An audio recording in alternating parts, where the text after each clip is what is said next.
रही है। बड़ी खबर, राघोपुर से तेजस्वी यादव आगे निकले हैं और ये सीट दरअसल फंसी हुई बार बार बोली जा रही थी। और सबसे ज्यादा चौंकाने वाला अगर आंकड़ों के बाद देखें तो यही था कि राघोपुर से तेजस्वी यादव पीछे चल रहे थे और अब 1100 के करीब वोट से तेजस्वी यादव आगे निकले हैं। कम से कम ये राहत जरूर यहां पर आरजेडी के लिए होगी, क्योंकि भले सीटें कम दिख रही हैं, लेकिन अगर उनके नेता जो मुख्यमंत्री पद के दावेदार रहे हैं, अगर वो अपनी सीट ही हार जाते तो इससे ज्यादा फजीहत आरजेडी की नहीं हो सकती थी। इसलिए अभी तो फिलहाल राहत वाली एक खबर है। सेनापति के लिए 10 राउंड अभी बाकी है। 10 राउंड अभी तो आप बाकी क्या है। कह रहे हैं? मतलब आप उनके पक्ष मतलब जीती जाएंगे या हार? नहीं, कुछ भी हो सकता है। कुछ भी हो सकता है। यहाँ जो आंकड़ा दिखा रहा है 3523 वोट से आगे हैं तेजस्वी, लेकिन अभी इस समय सिर्फ 10 राउंड अभी 1106 बाकी है। वोट के माध्यम से आगे। लेकिन शशि जी, मैं इस पर आपका विश्लेषण चाहता हूं कि इतनी फंस कैसे गई तेजस्वी की सीट? क्या पहले से तैयारी नहीं थी? देखिए, ऐसा है कि तेजस्वी यादव को ओवर कॉन्फिडेंस में नहीं रहना चाहिए था। भारतीय जनता पार्टी की व्यू रचना बड़ी अद्भुत है। मैंने जब 350 वोटों से लगभग आगे हो गए, 19वें राउंड में तेजस्वी यादव आगे निकले। Sir continue. मैंने किसी एक बड़े नेता से कहा था कि आप अपने घर के किसी उनकी पत्नी को ही आप उस सीट से लड़ा दीजिए जिससे आप लड़ते थे। तो उनके शब्द ये थे कि अरे भाई साहब, अगर मैं लड़ाऊंगा तो बीजेपी वाले व्यू रचना ऐसी करते हैं कि हरा देंगे उसको।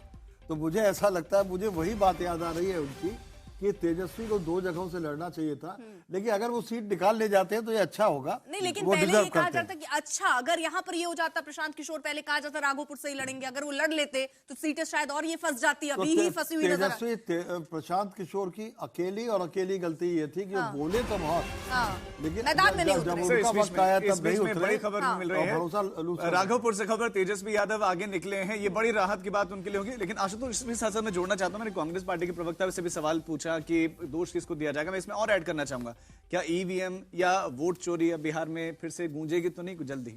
नहीं, मुझे लगता है साफ है, उसमें कुछ बटपरंत लगाने की जरूरत नहीं। एक तरीके की सुनामी है ये। और अगर 200 से ज्यादा सीटें मिल रही हैं, 2010 की तुलना में भी ज्यादा सीटें मिल रही हैं, तो इसका मतलब जमीन पे कुछ ऐसी चीजें हो रही थी जो विपक्ष नहीं समझ पा रहा था, या विपक्ष की कोई रणनीति भी नहीं। ऐसा तो नहीं है, क्योंकि ये कहा जा रहा है कि विपक्ष ने पूरा चुनाव सोशल मीडिया पर लड़ा, जमीन पर लड़ा ही नहीं। देखिए, वो बाकी लोग क्या कहते हैं फर्क नहीं पड़ता है। मेरा ये कहना है कि एक पत्रकार होने के नाते हम लोग ये तो नहीं कह सकते कि वोट चोरी हुई, वोट चोरी नहीं, तो राजनीतिक पार्टियों का प्रश्न है।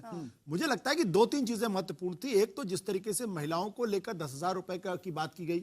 दूसरा, लोगों को ये कतई भरोसा नहीं हुआ कि अगर नीतीश कुमार जाएंगे, उनकी जगह अगर आरजेडी की सरकार बनेगी तो पुराना माहौल पैदा नहीं होगा। ये एक ऐसा दाग है जो जब तक तेजस्वी यादव इस दाग से बाहर नहीं निकल पाएंगे, तब तक उनके लिए अपने बल पे खड़े हो पाना और चुनाव जीत पाना लगभग असंभव है। ठीक है, लल्लन सिंह की तस्वीरें आ रही हैं, मुख्यमंत्री आवास पहुंचे हैं और ये तस्वीरें देखिए, क्योंकि अब हलचल जो है वो बढ़ेगी, क्योंकि जिस तरह से एक बड़ा मैंडेट एक तरीके से कहिए अभी फिलहाल रुझान में नजर आता है, डबल सेंचुरी नजर आती है। बीजेपी हालांकि सबसे बड़ी पार्टी, लेकिन जेडीयू ने भी यहाँ पर कमाल किया, उससे इनकार नहीं किया जा सकता है। यानी ये दो जो बीजेपी और जेडीयू की, यानी मोदी और नीतीश की जो जोड़ी है, वो फिलहाल बिहार में काम करती हुई नजर आ रही है। अर्पिता, बस एक लाइन जोड़ देना चाहता हूं। देखिए, तेजस्वी यादव ने अपने पिता की छाया से निकलने की हर संभव की। 2 कारण मैं बताता हूं। एक तो पूरे कैंपेन में कहीं भी लालू प्रसाद यादव जी का उन्होंने तस्वीर नहीं लगाया। दूसरा, सवर्णों को उन्होंने जानबूझ करके उन जातियों को भी इस बार टिकट दिया जिसे वो एक तिनके से भी नहीं, चिमटे से भी नहीं छूना पसंद करते थे। तो ऐसा नहीं है कि तेजस्वी ने किया नहीं, लेकिन सबसे ज्यादा यादवों को उम्मीदवार बनाया। नहीं, लेकिन मैं ये जानना चाहती हूँ कि ये एमवाई वर्सेस एमवाई है क्या? एमवाई वाला फैक्टर नहीं चल पाया, महिला युवा चल गया और मुस्लिम और महिला युवा भी अभी मैं एक शशि जी, बस 10 सेकंड प्लीज।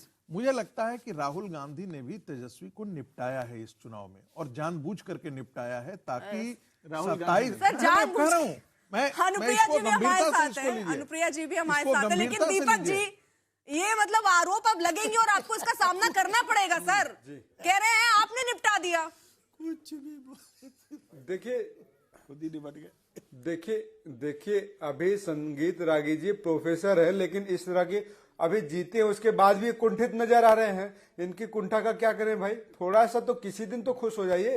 आज तो आप जीते हैं ना, आज कुंठित मत रहिए। रागी जी, आपके लिए एक सलाह है, बहुत नेक सलाह है। आप बीजेपी को भी खुश होने के लिए कह रहे हैं, आप संगीत रागी को भी खुश होने के लिए कह रहे हैं, आपके दुख पर चर्चा हो रही है। सर